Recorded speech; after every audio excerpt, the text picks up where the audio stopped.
Salam, bugün sizə 8-ci sinif yeni dərslikdən KSQ1-in izahını verəcəm. Birinci sualla başlayaq. Fermentlər hansı maddələr sinfinə aiddir? Bildiyimiz kimi, bütün fermentlər zülaldır, yəni olacaq B variantı. İkinci suala baxaq.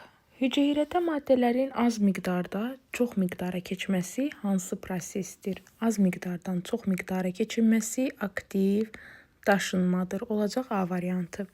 Hüceyrə divarının möhkəmliyi hansı maddənin hesabınadır?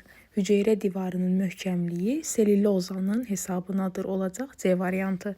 Aşağıdakılardan hansı osmos prosesi baş verir? Osmos su molekullarının yarımkeçirici qişadan keçməsi olacaq B variantı. Diffuziya zamanı molekullar hansı istiqamətdə hərəkət edir? Diffuziya zamanı molekullar çox sıxlıqdan az sıxlığa doğru hərəkət edirlər. Yəni olacaq C variantı. 6-ya baxaq. Hüceyrənin turqor halı hansı şəraitdə yaranır? Əgər hüceyrəyə su dolubsa, su daxil olubsa, bu zaman yaranacaq, yəni A variantı.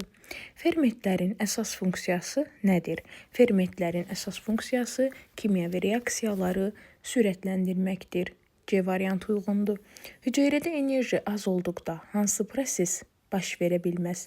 Əgər hüceyrədə enerji azdırsa, bu zaman aktiv daşınma baş verə bilməz. Aşağıdakılardan hansı fermentlərin xüsusiyyətinə aid deyil? Spesifik təsir göstərirlər, bu doğrudur. Reaksiya sürətini artırırlar, bu da doğrudur. Hərarət və pH-dan asılı deyillər, bu isə yanlışdır. Çünki fermentlər temperaturdan asılıdır. Hansı halda bitki hüceyrəsi turqor vəziyyətini itirə bilər? Əgər hüceyrədən su çıxıbsa, turqor vəziyyətini itirə bilər. Yəni onda olacaq B variantı. Bugünkü izahımız bura qədər.